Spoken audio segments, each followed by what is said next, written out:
Hello, how's it going? It's a little late, but I was inspired to come on here and talk about assumptions. So, with regards to assumptions, um, oftentimes we jump to conclusions based on our belief systems, based on our experiences, patterns we may have picked up or seen, and our brain trying to protect us. Okay, our brain. So the key thing is to always remember that your brain is always trying to protect you.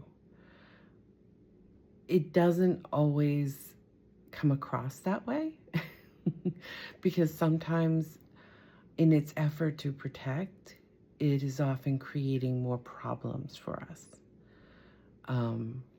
Perceived fears, perceived worries, concerns, things like that.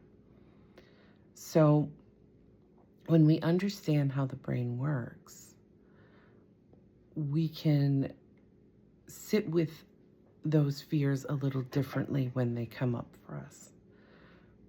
If we're being mindful and we ground ourselves and we're able to really just sit with our emotions and pay attention to how we're feeling before we become reactive, then we can do that kind of work. And that's historically what I've talked about when I say the pause, if you will.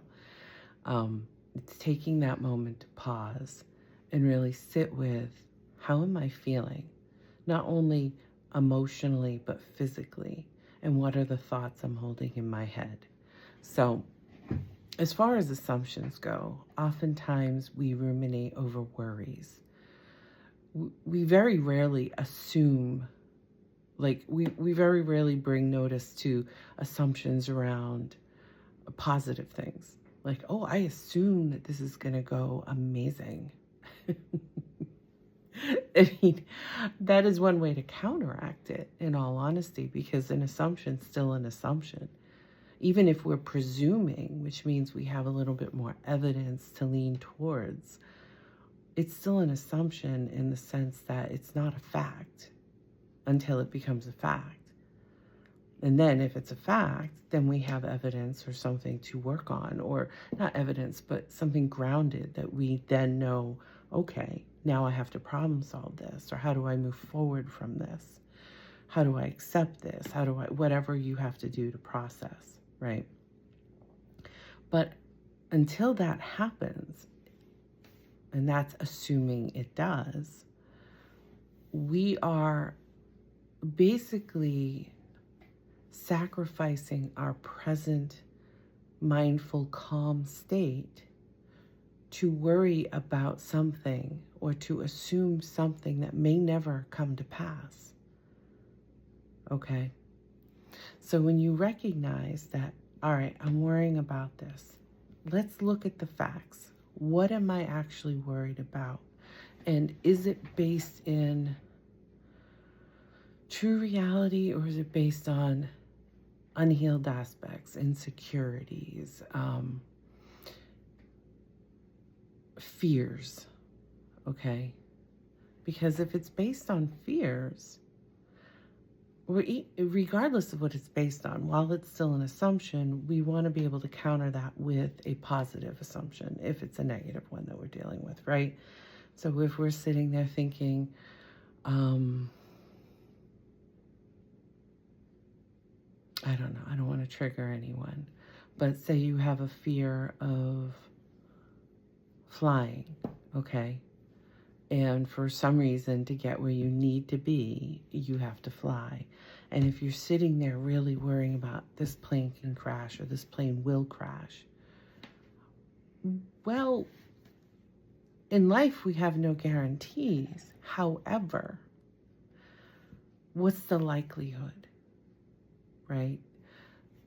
There are more car crashes than there are plane crashes. So yeah, we can always dig up examples for sure, but compare that to all the examples where it didn't happen. Okay, so just showing up with a folder of 50 plane crashes in a year. Well, that's not enough, because yeah, you're showing that it can happen, which makes sense, because by nature of being human, we're fallible, therefore our creations can be fallible, right? However, if you compare that to the amount of flights that flew successfully, then we're dealing with facts. Okay, so maybe I don't know these numbers, so I'm just literally making them up for an example, but maybe 50 planes crashed out of 50,000. All right. Kind of lessens the odds a little bit, right? It kind of makes it less of a chance. There's always possibility in life. There are things we will never have within our control. So when we realize that we're allowing those things that we cannot control regardless to impact us in such a way that it's dysfunctioning our life, our ability to sleep, our ability to show up and be present, whether that be in family settings or work or any place where we need to be. And that becomes harder if we're losing sleep, right? So anything that can disorient us in that way or make us dysfunctional in our normal life, we really want to sit with that. And this is just a way, a little life hack, if you will. When it's an assumption and not a fact, yes, you can check the facts if we want to approach it from a more logical standpoint. But at the very least, we need to recognize that it's not true just because we're worried about it. Okay? Because it hasn't taken place. And yeah, with anything, we have to weigh our odds, right? We do our pros and cons. Do I put getting to where I need to go more important than any fears that I may have to face in order to get there effectively? Sorry, I don't know if you hear my dog, but it is late, so he put himself in his crate. I guess that's his comfort zone, and I don't know, he thinks he's a cat. Not literally, but he's like pawing his I put a memory foam mattress in his crate so that he's comfortable when he has to be in there. But yeah, he's being silly. And if you hear him, that's what that noise is. But in any case, so one way to deal with it is checking the facts. Another way to deal with it, those types of fears or insecurities, depending on what they're based in. If it's an assumption, then it's forcing yourself to look at best case scenario. Our brains navigate towards worst case scenario because they're trying to protect us. But when you recognize that this isn't a thing, I'm agonizing over what could possibly be, but I have no control over that. So how do I deal with it in such a way that I instill confidence within myself and I can relax and feel more grounded? One is to push back and think of what's best case scenario, recognizing that it is an assumption, okay? Another one is checking the facts, right? Because you might find while doing so that your fear is irrational, as most are, quite truthfully. That doesn't mean, again, that there isn't some precedent somewhere. However, if you balance it out and do the ratios, you probably find that this is not probable, okay? Possible, not necessarily probable, okay? And that can help calm you down when you start looking at it and saying, okay, well, this is something in me. This is a belief system I must hold, or a fear that I have for whatever reason. Maybe someone I knew, something like this happened to them, or something traumatic. Like some people literally have fear of flying because they were so traumatized around something like 9/11, okay? It could be something like that. Our brains work through association, so we don't have to be directly impacted in order to be traumatized by an event. But that's trauma, We're not getting into that right now. I'm just trying to give you an understanding that our brains, our brains are fascinating. I know, I'm weird. I'm a nerd. But anyway, so those are two ways, okay? Another way, too, is if it's a true fear, I mean, they're all true, but if you're sitting with and you really can't pull yourself out of that rabbit hole, okay, maybe I didn't catch it early enough and my emotions have kind of taken over, then we want to problem solve it. Or in the sense, think of it from the perspective that if this happens, if this actually happened, what would I do? Or what can I do prior to taking this risk, if that's how we see it, to mitigate any outcomes? Okay, so something like if a plane goes down, right? You can problem solve to a degree, but depending on where it goes down, I mean, or how it goes down, that's, that's different. But what I could problem solve is, how would my children be taken care of, right? If I never did a trust or a will, maybe that's bringing it to the forefront of my mind that that's something I want to consider or I want to do. Maybe it's not. But that's what I mean by, we can't problem solve everything.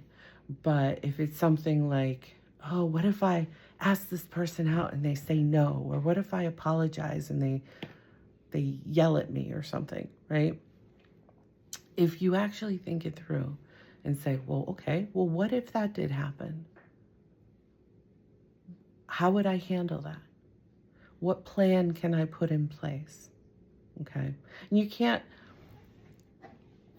account for everything because, again, we're making this up in our head. That may never play out. But I'm saying, like, if you tried to make a better assumption, like, oh, I'm going to apologize to this person and they're going to embrace me and say all is forgiven. If that isn't enough to stick or to help pivot us out of that mindset, then, and, checking the facts to, like, because oftentimes those fears are riddled in our own insecurities, like I'm not good enough, or what if they hate me? And then checking the facts would be, have they ever shown me that level of disdain before?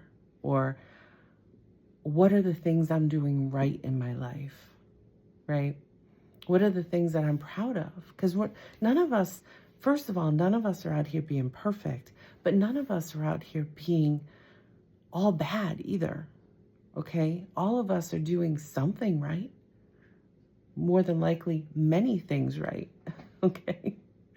But this type of work is really focusing on the things that we're trying to change or evolve through and grow and heal.